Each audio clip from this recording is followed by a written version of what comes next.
평균 보험료에 대해서는 일반적으로 월 소득의 5%에서 10%를 얘기해요. 그런데 이 금액은 사회초년생에 저는 맞지 않다고 생각을 합니다. 보험을 디톡스하다, 보톡스. 안녕하세요, 저는 주주파파입니다. 네, 케바케 두 번째 코너로 돌아왔습니다. 오늘의 케바케 질문.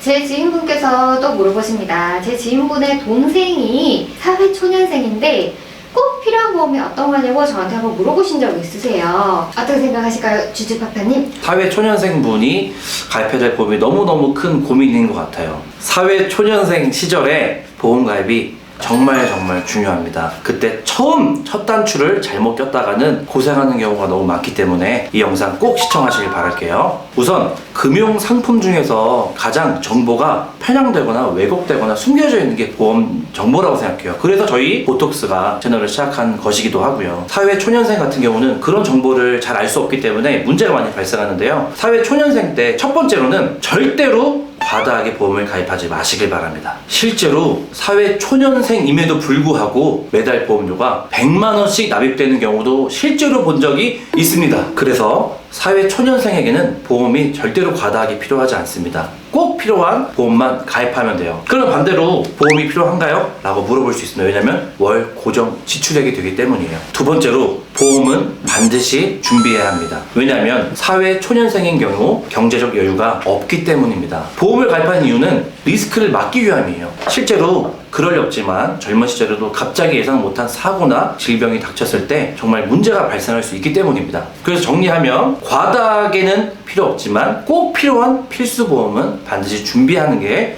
사회 초년생에게 유리합니다. 그러면 사회초년생들이 가입하기에 좀 괜찮은 필수 보험들을 추천해 주실 수 있을까요?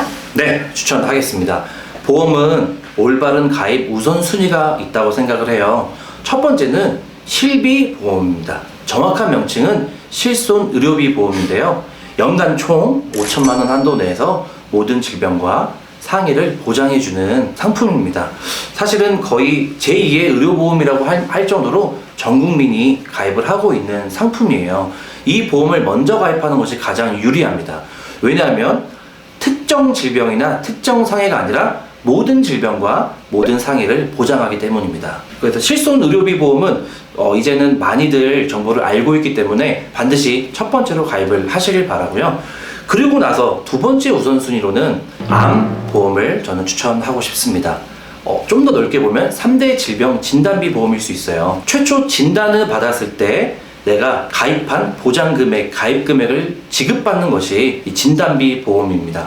약관상 규정된 질병 코드에 부합하면 진단비가 지급되는 것이에요. 실제로 중대한 상황이 발생했을 때 그 진단비를 가지고 내가 생활을 못하는 몇 년 동안을 생활을 할 수도 있고요. 고액 치료비로 사용할 수도 있는 것입니다. 그래서 암 진단비 혹은 암, 뇌, 심장을 통틀어 3대 질병 진단비라고 하는데요. 3대 질병 진단비를 가입하는 것을 권장드립니다. 그래서 저는 이 두 가지 실손보험과 3대 질병 진단비 보험 두 가지를 필수 보험으로 권장드리고 추천드립니다. 그런데 여기서 사회 초년생이라 하더라도 예외 상황이 한 가지가 있어요. 어떤 것이냐면 운전을 하는 경우에는 한 가지 더 보험을 고려해야 합니다. 그것은 뭐냐면 운전자 보험입니다.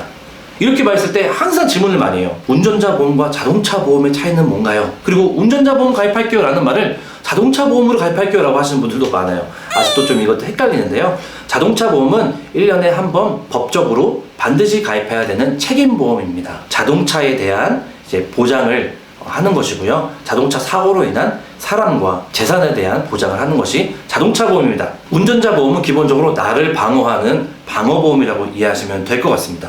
합의금이 있겠고요. 교통사고 처리지원금, 변호사 선임 비용이 있겠고요. 벌금, 이 세 가지가 핵심적인 방어 비용입니다. 실제로 운전을 하다가 횡단보도에서 사람을 차에 치여서 중상이나 사망에 이르게 하면 고액의 합의금이 발생할 수 있습니다. 이런 것들은 자동차 보험에서 지급하지 않는 내가 개인적으로 준비해야 하는 부담 금액입니다. 그래서 운전자 보험이 없어서 실제로 굉장히 큰 문제가 발생하거나 파산하거나 경제적인 손실을 크게 초래하는 경우가 많습니다. 정리하면 일반적으로 사회 초년생의 경우에는 실비보험, 두 번째로 3대 질병 진단비 보험 가입하시고요. 운전을 자주 하거나 운전에 노출되는 상황이다 그러면 운전자 보험까지도 가입을 고려하시길 바랍니다. 그럼 사회초년생에게 평균 보험료는 어느 정도일까요? 네, 가장 곤란한 질문을 하셨네요. 너무너무 어려운 질문이고 저도 많이 고민을 했습니다. 저의 개인적인 견해지만 평균 보험료에 대해서는 일반적으로 월 소득의 5%에서 10%를 얘기해요. 그런데 이 금액은 사회초년생에게 저는 맞지 않다고 생각을 합니다. 왜냐하면 직업군과 다양한 상황에 따라서 소득은 천차만별이기 때문입니다.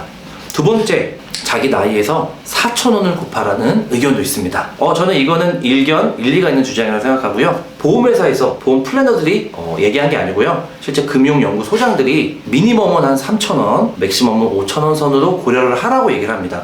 실제로 제가 상담을 많이 진행하다 보면 그래도 평균이라는 게 있잖아요. 그래서 얼마냐고요? 라고 이렇게 계속 물어보시는 분들이 있어요. 그럴 때는 적정 3,000원, 4,000원, 5,000원을 본인 나이에서 곱해보시면 적정한 보험료가 어느 정도 산출된다고 생각을 합니다. 물론 이것도 정답은 아닙니다. 이 두 가지는 참조만 하시고 본인이 충분한 상담을 통해서 가입을 하셨으면 좋겠어요. 주주파파님 4,000원 곱하면 얼마 나옵니까? 제가 되게 당황스럽네. 제가 사실 나이가 좀 많아요.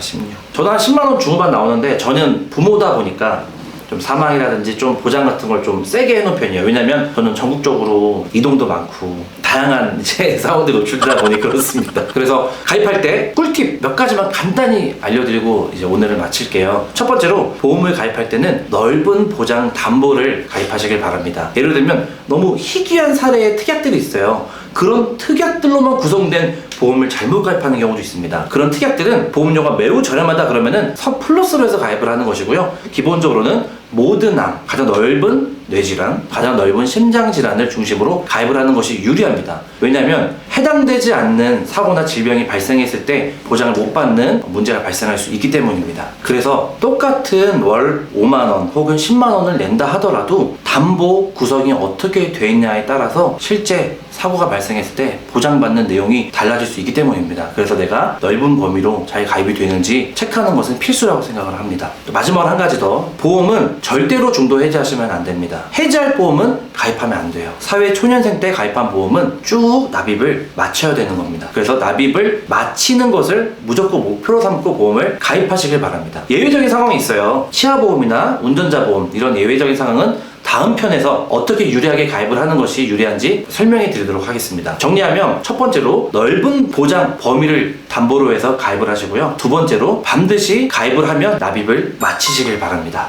사회초년생분들은 스스로 보험을 공부하셔야 합니다. 그래야 아무리 내가 믿을 만한 설계사, 믿을 만한 플래너를 하더라도 모든 것들은 주관적인 어떤 견해가 들어있기 때문에 본인이 기준을 가지고 공부를 한 후에 상담을 하는 것과 안 하는 것은 다르기 때문입니다.